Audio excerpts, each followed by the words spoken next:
In yet another sign of Gen Z's growing political clout across the world, a government has fallen, this time in Madagascar, an island nation off the coast of southern Africa.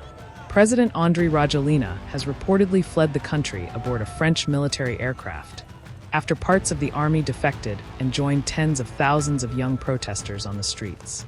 This comes barely weeks after Gen Z-led demonstrations in Nepal forced the Prime Minister's resignation, signaling a wave of youth uprisings shaking governments from Asia to Africa. According to French radio RFI, President Rajoelina struck a deal with French President Emmanuel Macron before his sudden departure on Sunday.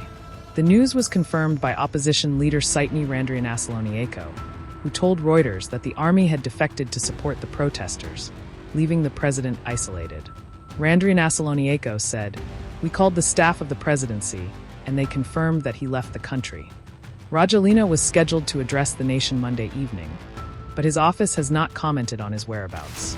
However, in a surprise live broadcast on Monday, Rajoelina told the media that he was in a safe space after what he described as an attempt on his life. His statement has done little to calm tensions, as the nation remains gripped by uncertainty over who is truly in charge. We have all seen that the crises that have occurred in the country have led to ruin and recession.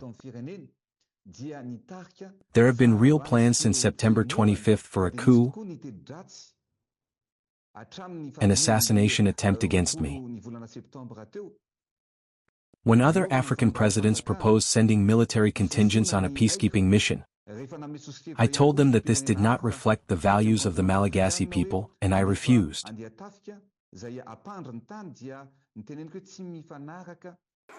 The protests that have now toppled the government began on September 25th, initially over water and power shortages. But the demonstrations, led largely by young people in their 20s and early 30s, quickly transformed into a nationwide rebellion against corruption, poor governance, and years of mismanagement. The movement mirrors a pattern seen across the developing world, where Gen Z, educated, connected, and disillusioned, is increasingly challenging entrenched elites. In Madagascar's case, protesters were joined by soldiers from CAPSAT, an elite military unit that once helped Rajoelina seize power in a 2009 coup.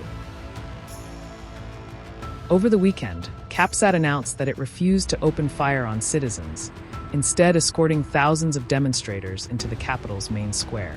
By Sunday, it had declared that it was taking charge of the military, even appointing a new army chief. Rajoelina, in response, warned of an attempted coup, but within hours, factions of the paramilitary gendarmerie also joined the protesters, formally taking control of their headquarters in a televised ceremony on Monday. The Senate, which had become another focus of public anger, later announced that its president had been relieved of his duties. According to Madagascar's constitution, the Senate leader assumes temporary control of the presidency until elections are held. Madagascar's uprising is the latest in a series of Gen Z-led revolts that have rocked political establishments across continents. Just last month, Nepal's government collapsed after sustained protests by young citizens demanding accountability. Similar youth-driven movements have erupted in Morocco, Kenya, and parts of Latin America, all united by frustration over unemployment, corruption, and lack of basic services. Experts say these protests reflect a generational shift in global politics, where social media-savvy, politically aware youth are no longer content with token reforms. They want real systemic change. As Madagascar's political future hangs in the balance, one thing is clear: Gen Z has arrived as a force no government can afford to ignore. From Kathmandu to Antananarivo, the message is the same. The next generation isn't just demanding change, they're leading it. For more global developments, youth movements, and in-depth world analysis, subscribe to the Indian Express YouTube channel and hit the bell icon for regular updates.